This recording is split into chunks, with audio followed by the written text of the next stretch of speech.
Hello students, today our topic is principles of insurance. Now what is the meaning of principles of insurance? Principles of insurance are the guidelines that is being followed by the insurance sector to conduct the insurance services smoothly, to provide the services smoothly. Okay, so these are certain rules and regulations or the guidelines that has to be followed by both the parties, that is the insured as well as the insurer.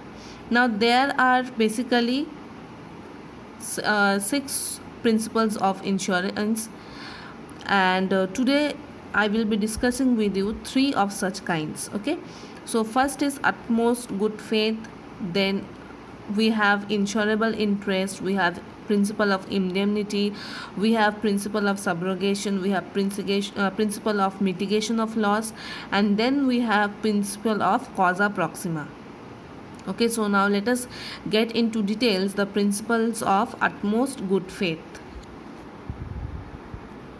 Now, this principle, as the name suggests, that it is based on the faith or trust between two parties. That means when you are providing the insurance as an insurer, you must not hide or conceal any kinds of facts from your customers or from the person whom you are insuring, and also on the insured part of on the insured part there must not be any misleading facts provided to the insurer, or there must not be any hiding of facts about the subject on which the insurance is being taken.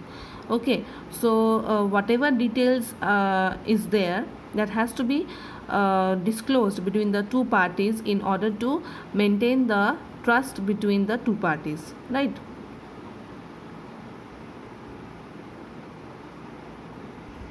Now next we have principle of insurable interest. Now what is the meaning of this? This tells us that whenever an insurance is being taken up, the insured must always having some kind of interest for the cause of the insurance. Like he must not be very much reluctant regarding his responsibilities in taking care of his cause of the insurance. That means for whatever reason he has insured himself, he must be very much interested in taking care of the thing or in taking care of his life. Like in case of life insurance, health issues should not be neglected.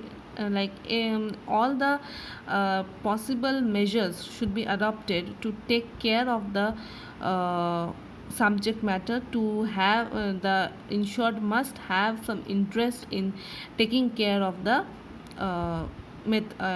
taking care of the subject or cause of insurance. Now next we have principle of indemnity.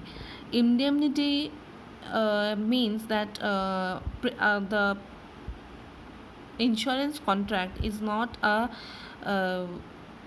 a tool to make certain kind of profit out of it. Okay, so indemnity means the loss will be covered up to the extent which has already or which has occurred actually. Like if example I give you, suppose person A has insured his goods for rupees 10 lakh from company B. Right now, if against fire, now if the fire happens and the goods costing rupees 2 lakh is being destroyed, then at the time of claiming compensation, the person X cannot claim the whole 10 lakh amount.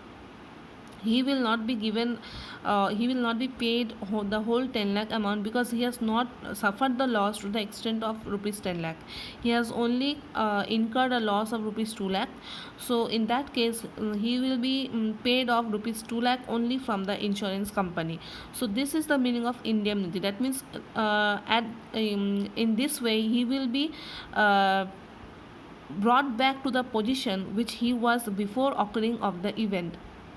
Okay, so he has suffered the loss of rupees 2 lakh, so he will be indemnified only up to the extent of rupees 2 lakh, not the up to the extent of rupees 10 lakh. Clear? So he cannot make a profit out of it. He has to be compensated, or he has to be covered up to the loss he has suffered. So only today only these three principles have discussed. Next three I'll explain tomorrow.